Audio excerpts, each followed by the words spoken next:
The sirens arrived before the vows.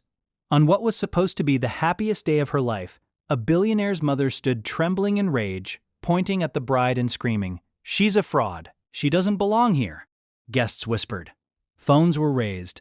The bride stood still in her wedding dress as two police officers stepped out of their patrol car. But instead of handcuffs, they straightened their backs, raised their hands, and saluted. The mother's face went pale, because in that moment, she realized she had made a mistake that could never be undone. Before we dive deeper, let us know in the comments where you're watching from. We'd love to hear from you, and if you're new here, click on the subscribe button so you never miss any of our upcoming videos. Now, who was this woman dressed simply, marrying into unimaginable wealth?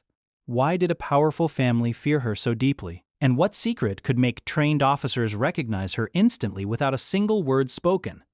This is not just a wedding story. This is a story about judgment, about hidden strength, and about how the quietest people often carry the heaviest truths. Stay until the end, because the lesson waiting there may change the way you see people forever. Before the sirens, before the wedding, before the accusations, there was Elena Martinez. She lived in a modest 2-bedroom apartment on the outskirts of Seattle. Nothing fancy. A creaky wooden floor that announced every footstep. A small balcony overlooking a parking lot.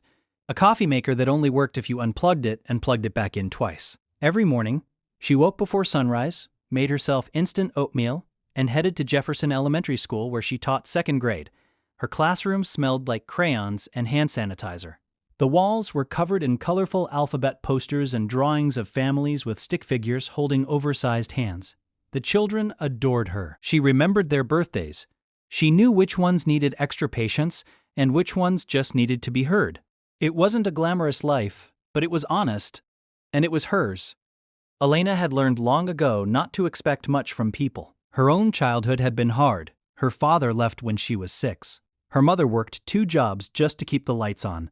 Elena put herself through community college, then state university, surviving on scholarships and part-time shifts at a diner where the cook yelled too much and the tips were terrible. She became a teacher because she wanted to give kids the stability she never had.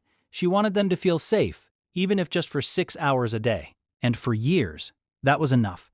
Her life was small, predictable, and safe. She had a few close friends, a bookshelf filled with paperbacks, and a routine that rarely changed.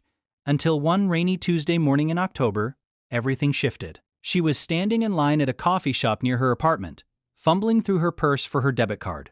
The line behind her was long. The barista looked impatient. Her hands were shaking slightly because she was running late, and she hated being late. That's when a man behind her stepped forward and said, "I've got it." His voice was calm, warm.